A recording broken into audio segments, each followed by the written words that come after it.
kelahiran Pancasila. Salam dari Jerman, saya lagi di Jerman di Frankfurt mengikuti pameran IMAX, pameran khusus para penyelenggara event organizer, PCO, venue owner, dan lain-lain. Dalam kesempatan ini guys, saya ingin menyampaikan atau mendownload salah satu video dari adik saya Timo Scheunemann, Coach Timo, yang mengulas tentang Pancasila, khususnya sila 1 sampai sila 5. Coba kalian dengarkan baik-baik dan perhatikan, isinya sangat-sangat bermanfaat dan sangat-sangat bagus. Sekali lagi, salam dari Jerman. Salam Pancasila. Luar biasa ya, hari ini hari Pancasila. Saya mau share sedikit tentang Pancasila, bagaimana Pancasila itu luar biasa. Dari sisi pemilihan kata, dari sisi nilainya tentu saja, tapi juga dari sisi penempatan sila-silanya. Ya, ini pandangan saya sendiri, interpretasi saya sendiri, karena dimulai dari dulu saya suka salah antara sila kedua sama sila keempat, suka tertukar gitu kan. Jadi saya kemudian mengingatkan diri sendiri dengan cara seperti ini. Ya, pertama, ketuhanan yang Maha Esa. Kenapa ini harus di awal? Karena memang Tuhan itu dasar dari segalanya, dasar dari moralitas, dasar juga dari tujuan hidup. Apa arti hidup ini kalau tidak ada Tuhan, seperti itu. Nah, kemudian yang saya suka juga adalah pemilihan kata Esa. Bisa diinterpretasikan oleh masing-masing kepercayaan dengan cara mereka sendiri-sendiri. Ya, jadi kalau dalam Islam, Esa betul-betul satu, jadi satu, ya, satu Tuhan. Kalau dalam Hindu dan Buddha, menyatu, Esa menyatu. Kalau dalam kekristenan, Esa diartikan kesatuan. Jadi betul-betul pas ya untuk semua kepercayaan yang ada di Indonesia. Luar biasa. Kemudian kemanusiaan yang adil dan beradab. Kenapa harus di sila kedua? Jadi dari Tuhan langsung berbicara tentang manusianya. Manusianya kalau mau adil dan beradab harus dekat sama Tuhan. Makanya sila kedua harus berada dekat dengan sila pertama. Kemudian baru kita berbicara kalau manusianya sudah adil dan beradab, ya, karena dekat dengan Tuhan. Kalau tidak adil dan tidak beradab berarti nggak dekat dengan Tuhan dong. Kalau misalnya dekat dengan Tuhan, merasa dekat dengan Tuhan tapi tidak adil dan beradab, waduh, ada yang salah ini, gitu kan.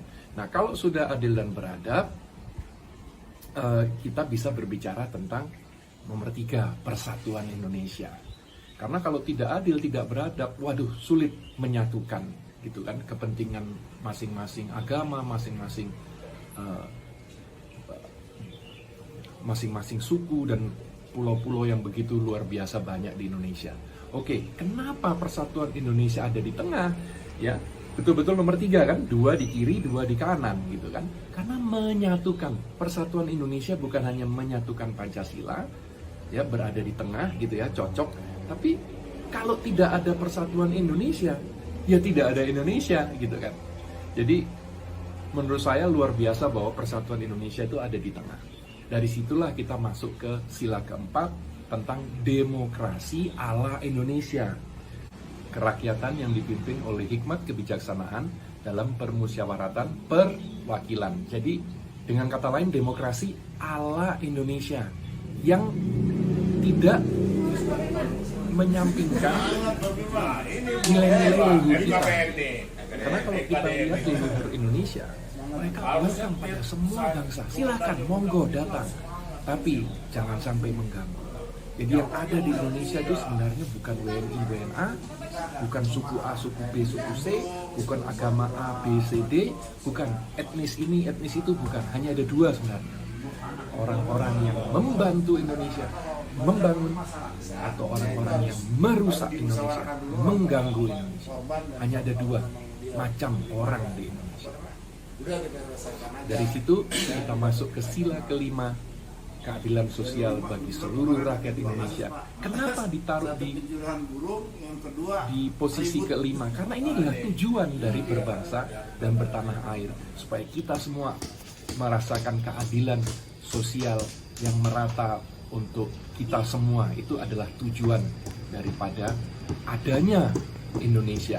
Jadi itu tadi pemahaman saya tentang Pancasila luar biasa ya. Jadi mohon betul-betul dijaga Pancasila ini, karena yang membuat Indonesia begitu spesial adalah justru penyatuan dari begitu banyak bahasa, ya, suku dan agama. Itu yang membuat betul-betul Indonesia ini spesial. Kemajemukan Indonesia yang membuat Indonesia spesial, dan itu harus dijaga. Tidak akan datang dengan sendirinya. Jadi sama kalau di bola, tidak akan datang talenta-talenta yang luar biasa yang bisa diharapkan oleh timnas Indonesia. Tidak bisa. Kita hanya mengharapkan, harus dibangun, harus dididik, ya, harus dilakukan gitu sesuatu untuk mendapatkan itu. Jadi sama dengan teknologi. Kalau Elon Musk mengatakan teknologi itu tidak datang dengan sendirinya, harus dipush. Nah, begitu juga dengan persatuan Indonesia, dengan menjaga Pancasila ini, itu betul-betul harus dipush. Kita masing-masing harus menjaga, tidak datang dengan sendirinya bahwa kita bisa menyatu menjadi Indonesia seperti sekarang. Butuh kita semua untuk menyatukan, untuk bersatu. Salam Pancasila.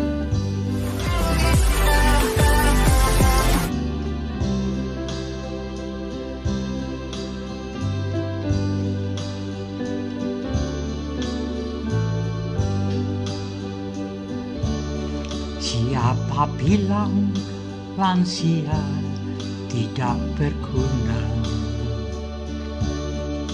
Bangun pagi sembahyang untuk anak cucu.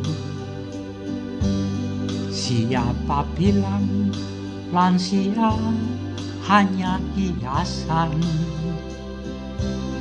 Meskipun tua tetap diperlukan.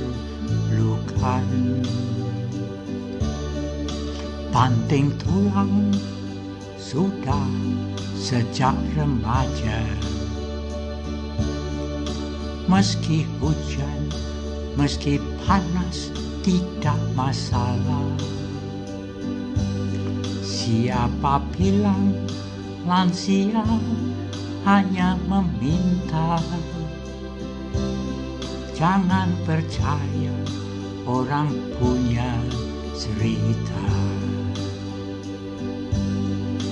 Mengapa harus malu?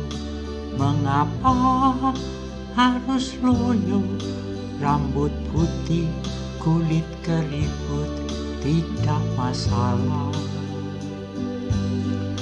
Biar umur tinggal bonus, biar lutut harus dibungkus, tapi lansia tetap semangat di hari tua.